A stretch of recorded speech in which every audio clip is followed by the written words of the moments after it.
so far, and as usual, things changing all the time. The second I said that Kyle was leaving, now we have Denny Hamlin, Ricky Stenhouse Jr. out front.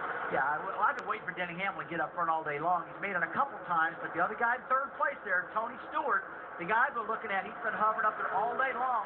And what about young Austin Dillon right here, right behind Dale Earnhardt Jr. now, guys? Austin's doing a great job, getting a lot of experience. It looks like they've got the reins pulled back on Austin just a little bit as he moves his way towards the front. But he's been very, very patient, getting a lot of lap time this way. And guys, is that Dale Earnhardt Jr.? Got nothing to say until it's 5 Look laps at that to go, black baby. number 3 behind you. I think that's a combination that Yeah, fans buddy. probably very much like here. Alex? Nicole, thanks. 3/4 of the distance is done at Daytona. And yes, if Earnhardt Jr. is pushed to the win by the black number 3 or vice versa, these grandstands will be thundering. Gives you chills just standing looking at that combination there right now. Fans are loving it. Still plenty of time to go in this race, though. 29 laps at Daytona is a long time. A lot of racing. And a lot of us has 4 cars in this race, and they're got all 3 of them in the top 4 right now. Still 33 cars on the lead lap. And by the way, this race does have a history of the late caution. In 8 of the last 9 Daytona nationwide races, the last green run has been 7 laps or less. Hey, we were just looking a while ago that kind of 8 cars that broke away and separated themselves by quite a distance. No longer that way. Stewart to the inside. Suddenly plenty of company up front.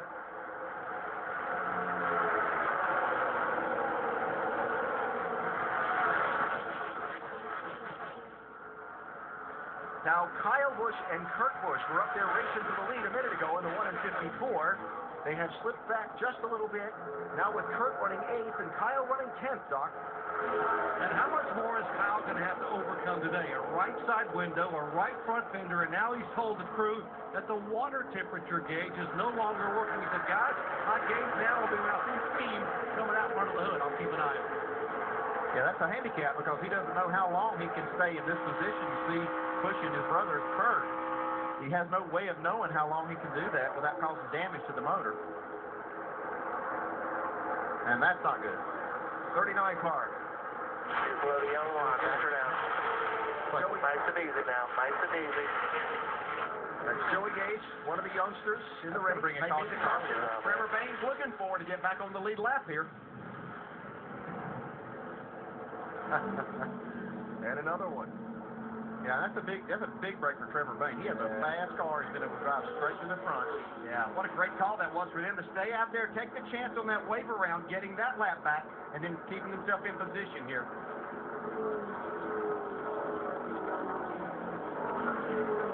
After taking the wave around at that last caution, Trevor restarted at the back of the field, and he had driven up to about 5th in line. Yeah, he was right there in the shot for the lead. Yep. So now Bayne will take advantage of NASCAR's 3-pass rule. The first car not on the lead lap when the yellow comes out gets waved around the pace car. That puts Trevor Bayne back on the lead lap from 2 laps down.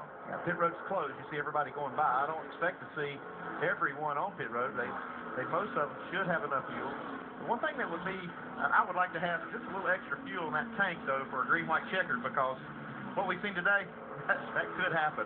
Not, maybe more than once. Yeah, I think somebody back there, 14th, 15th on back, may kind of come in just to give them that insurance. All right, so while the pace car gathers up the field and we see who is or is not going to pit here and what strategies they'll play, let's talk more about the troubles, these latest troubles for Kyle Busch. Tim Brewer in our ESPN Tech Garage has an update. Tim? Thanks, AB. What Kyle's looking for inside the car, we preset these gauges. At like 240 degrees right here, we're comfortable with that number. But as the temperature creeps up, the red indicator comes on when we cross 250. Now, when you get back over here to this 275 number, it's going to start flashing. The indicator's going to be there, just like Andy said. It's going to start spraying water out of this overflow, and it's going to blow it up the windshield. The trick is you got to come in and replenish the water system, because if it gets real low, if you don't come to pit road and replenish it, you're going to burn the motor up, and you're not going to finish the race. AB? Yeah, and one thing that they've got going here, you can't just come in and fix that gauge. It's probably a sending unit or something wrong. They can't fix it quickly, so he's stuck with this. And the only indicator he has, if it's overheating, is that overflow tube. You'll see that right there at the base of the windshield, but sometimes that's too late when you see it coming out there. Now, I'm sure we'll probably see him be a little more conservative in how long he stays tucked up until it gets down to the final laps. See the oil dry being spread on the racetrack from what was left behind by the Joey Gase car, and here come the leaders to the opening of pit road. Stops the lead with 25 laps to go. It is open. You see them all coming now. They know about that late history of cautions here, too, I think, AB. Yeah, they'll do some gambling here.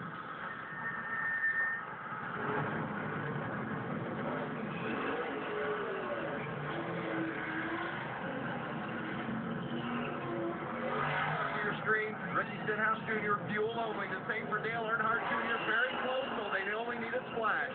Doc, 4 seconds of fuel for Kyle Busch, and they're being very careful trying to get it back up. He got stuck in the pits now trying to get around. He had a tire changer on Casey Kane's car and had him blocked in. He had to back up and leave.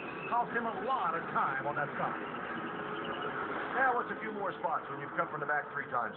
And I'll tell you, this style of racing, I'd almost rather be back a little bit and have the momentum going forward when the race is over. Sometimes if you're up front, you're kind of a sitting duck for everybody that's coming to the front. We'll see Trevor Bayne doing that. It's kind of your favorite saying about the way to finish one of these, right? Be moving forward at the finish. Got to be moving forward. The only thing I'd be a little concerned with is what I've seen with these Toyotas is they need a good car behind them pushing them. They're good out front if they have that help.